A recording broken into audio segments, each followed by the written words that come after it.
Ladies and gentlemen, please welcome Mark Wahlberg. Dance,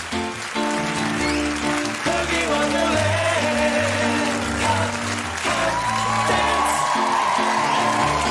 Boogie Wonderland. Mark Wahlberg. I like you, sir. Yeah, the fellas. Have you got Mark on your chest this week? There you go, Mark's up there. Beautiful. Hey, Mark, nice to have you here. Thank you for joining us. Thank you, sir. Thank you for having me. What's happened to your hand? I didn't want to shake you. I didn't see you have a thing on it. Well, I was shooting a movie, and I heard it doing a scene. Actually, the first time I heard it punching one of my assistants. Wow. But, yeah, we were trying to keep warm. We were shooting out in Toronto in the middle of the night, and it was the only way to keep warm. So warming up. You were warming up for your action shot like that? Yeah, and I cracked it. And then my daughter hit me with the remote control, the Wii control, and... That'll do it. OK, where are you based now, and where are you from originally? I live in L.A. now, but I was born and raised in Boston. Now, Boston, that's over the east coast of America. Yes. Just yeah. What was it like when you grew up in Boston? What kind of town? Was it No, it was a pretty rough town. Boston is actually a great school town, some of the greatest universities in the country. Is that where Harvard is? Or? Yes. Yeah, but it's the closest I got to Harvard was trying to, you know, steal from guys going to school there. Yeah, I grew up in a pretty tough neighborhood. I'm the youngest of 9 kids. 9 kids? Yeah, both my parents worked very hard just to put food on the table. So at an early age, I kind of drifted off into a bit of mischief and got into some trouble. Because you were in jail for a little while, weren't you? I was in jail, yeah. I was arrested for a violent crime at 16, and I was tried as an adult and went to adult prison at 17. And how long were you in jail for? Altogether about 3.5 months. That it was more than enough to straighten me out. Yeah, I should imagine it was. Well, you know, it's interesting we got into this. It's maybe a bit more serious than we normally take on this show, but I remember when I was a kid growing up, certainly we used to look at America, and we'd see it mainly on TV and in movies, and it seemed like the roughest place on the planet. And I thought, well, I'm glad I don't live there. Now, I imagine, it looks to me like we're rougher here. The streets here seem tougher and less easy to survive on than it is in America here. It is. Do they have that?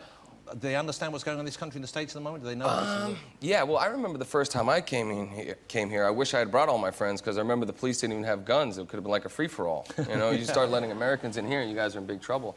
But I was watching the news lately. I've been watching the BBC and CNN, and I've been seeing all these stabbings and stuff that's happening. And God, I just feel horrible, because a lot of these kids, they don't understand. Or they don't seem to value life. And, you know, the only thing that they're going to end up doing is either being killed or ending up in prison. And, you know, I hate to say it, but a lot of movies and a lot of music, you know, can be bad influences on kids. It's really up to the parents and, of course, the government to really kind of control what kids are able to see. But do you consider that now, especially with kids yourself, when you get a script in, are there decisions you make, or do you approach the material differently now than when you used to? Oh, God, I got so much explaining to do to my kids between stuff that I did, like, in my music career and early on. There was a show on in America about stuff in the 90s, and I was on it, and I was thoroughly embarrassed. I mean, half of the time I had my pants down around my ankles. I looked like a stripper instead of a rapper. And it was bad. I know I have a lot of explaining to do, and what kind of credibility...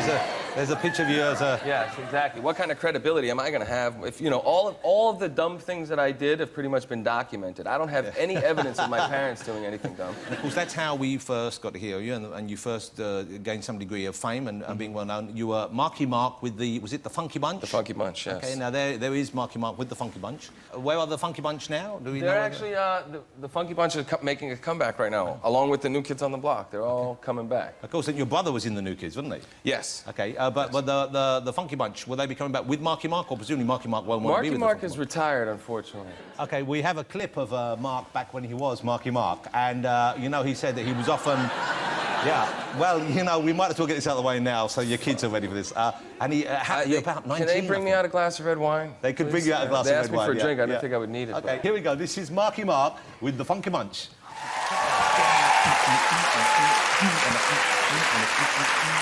That's a good sound. Wow. That's a good sound you had there. Wow. Another one. Thank you, sir. I'm just not going to be able to shake that one, I tell you. Now, you make the leap into movies, I guess, via your modelling. Was that correct? Because you also, it was a hugely famous campaign where there you are with Kate Moss way back when, in the Calvin Klein adverts, once again with the pants full on display. And that was, that caused quite a stir at the time, didn't it? I mean, it was a big deal. I guess so. I try to forget that, too. Well, do we have another shot of you from that period as well? Do we know? Yeah. Oh. That's an invasion of my privacy. That's a paparazzi shot. Here we are. This is now really that's. No, will you please stop doing that? It could happen. It's not too late for me to get in shape, but then. But is it true that it was those adverts that led to the movie career? Is that right? Yes, and I don't think, you know, too many serious directors or producers would see that and say, well, I think that guy could be a serious actor. Yeah. Maybe we'll use him to, you know, walk by with his pants down or something. But Was that always a game plan? Was that something either when you were a kid or when you turned yourself around and started doing the music? Did you think, OK, acting is where I'd want to be? no, I actually never thought about it, even though I had a huge love of cinema. You know, that was a favorite thing to do with my dad. We would always watch movies, especially older movies like Cagney, McQueen. Those are the guys I really grew up idolizing. Which of the performances and which of the films are you proudest of? Well, I'd have to say The Departed. Yeah, that was what a magnificent film and a great performance by you and everyone in that. Oh, thank you. A film called Invincible. I don't believe it was released here. It was about an American football player. It was a Disney sports movie that did really well in the States. But that sport isn't a real sport, you see. That's why we've done by her, that sort of thing. Do you play any sport just for recreation yourself? No, I've been training to do this boxing film, and I'm an avid golfer. Oh, so you're a pretty good golfer. I imagine you are pretty good. I'm okay. Yeah. I'm okay. And the boxing you do, you said you just made a boxing movie. No, I'm training to play a fighter. Hopefully, I'll be shooting the movie in October of this year. I've been training almost 2 years now to do it. It's a true story of Irish Mickey Ward. Okay, so you'll be doing, do you do an Irish accent in this? No, I don't. Okay. No, but I would like to, you know, how come Americans never get to play English? Oh, you got all these English actors and all these Australian actors playing American, and I never saw, like, Sylvester Stallone do an English accent. Right? Why can't or not to be? Why can't Stallone? Right? Why can't Get a Stallone question, do an American Adrian. accent? You know, that's probably why, in this case, although I love Stallone.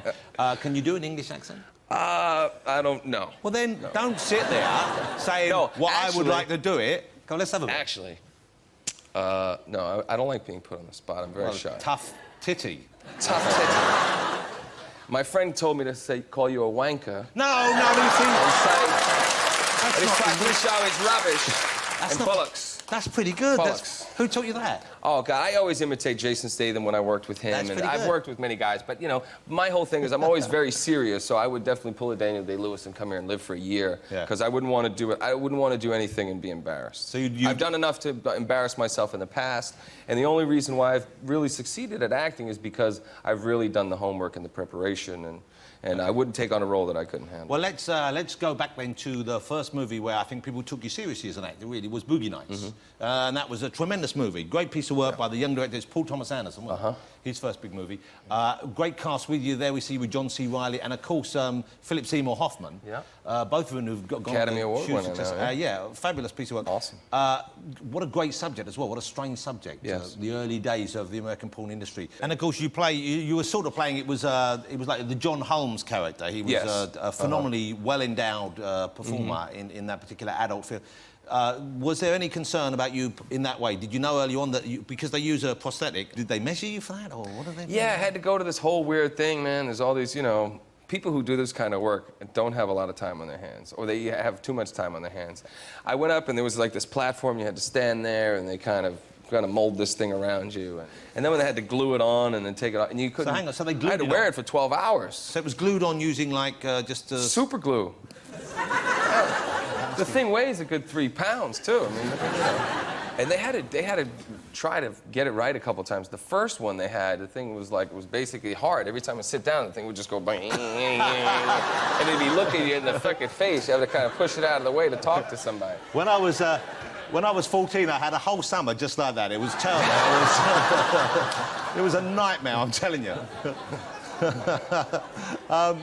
But what a great piece of work. I mean, what a tremendous performance for you, and what a satisfying movie to watch. I mean, you must be delighted to have been part of that process. Yeah, it's certainly one of those films that will hold up for quite a while. Yeah. Let's talk about the new movie at the moment. The Happening is out now.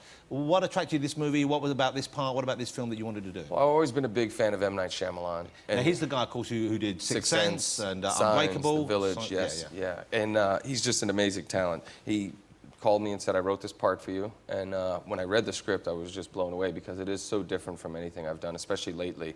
I play a science teacher. I'm married to a psychiatrist, and we're at a huge crossroad in our relationship and our marriage, and it's falling apart. And she just doesn't think that I could step up and be a man because I actually appreciate life, and I believe in people, and I have hope. And she's not too optimistic about the future and about life. So And then this horrible thing breaks out in New York, and people think it's a terrorist attack. It's one of those movies, it's kind of got there's a big concept involved, there's a big kind of threat, and there's some spooky stuff going on, but at the same time, really, it's about the human beings involved, isn't it? And that, I guess, is one of the things that... Yeah, when he described it to me as The Birds meets Kramer versus Kramer. I was like, wow, well, that's really interesting. It's two completely different movies, but two of my favorites, so... Well, I can see why they're saying that now, but I mean, that's a peculiar way of selling your movie. Yeah, it definitely is. This is the trailer of the movie. We're going to see this now. It opens on the 13th of June here in the United Kingdom. This is Mark Wahlberg in The Happening. The Happening. Mark Wahlberg is one of the stars, opens 13th of June. And the guy gave The Sixth Sense. That's, once again, great pedigree to be involved with that. When I saw the movie for the first time, he was outside waiting for me, and I choked him because that movie scared the living shit out of me. And I'm in 90% of the movie. I mean, it's like... The nerve that this guy has to put people through that, and it's amazing because it raises real debate, because there's evidence pointing towards this kind of thing happening. I don't want to give too much away, but you know, you see with what's going on with our environment and the climate today, it's very scary stuff. Now, let me just go back before we say goodbye, and I've very much enjoyed meeting you. The Departed, we mentioned briefly. When you get a call from Martin Scorsese, that's got to be like every young actor's dream, I imagine. Yeah, it was awesome because not only was I working with Scorsese, but I was also working in my hometown, in my wheelhouse, in my backyard. Wow. And all that trouble that I got into, all that experience with the law, I could finally use that and apply that in a positive way, and that made my parents extremely Well, the film proud. has a real feel about it anyway. I mean, his films tend to. Definitely authentic. What is the Boston accent like? What is the accent like growing up in Boston? What sort of street accent do we hear? Well, when I go home, the first thing I usually hear from my mother is, "What the fuck do you think? You're a fucking movie star now? I don't give a fuck what you do in Hollywood." Okay. Do you have anyone That's the Boston Do you have anyone in your life who keeps you grounded, though, who stops you from getting to... Yeah, you think? No, but you know what? It's good because, you know, I do, you know, I'm a very faith-based person, and I ask God for the strength to be humble and give him the glory and to do the right thing. And I'm guessing with 9 children, are your family Catholics by any chance? Yes. That would explain that. So my dad also had 5 children from a previous relationship that I just found out about not too long ago. Quite the busy man. That's a surprise, isn't it? Yeah, it's always a surprise when you meet some 50-something-year-old guy. He's like, "Hey, man, I'm your brother." I'm like, I got no more money. You're killing me. Does he have any more, do you think, tucked away for special occasions that he hasn't told you about yet? Well, he was in Germany and he was in Korea, so I guarantee you there's a couple floating around. That's a big collection going on there. Yeah. That's going to be an interesting Christmas this year, isn't it? Yeah, exactly. Mark, lovely to have you. Good luck with the film. I appreciate it. Good luck with all your future films. Mr. Mark Thanks, Wahlberg, ladies and gentlemen. Thank you, Mark. A pleasure having you here. Really nice to meet you. Mark Wahlberg.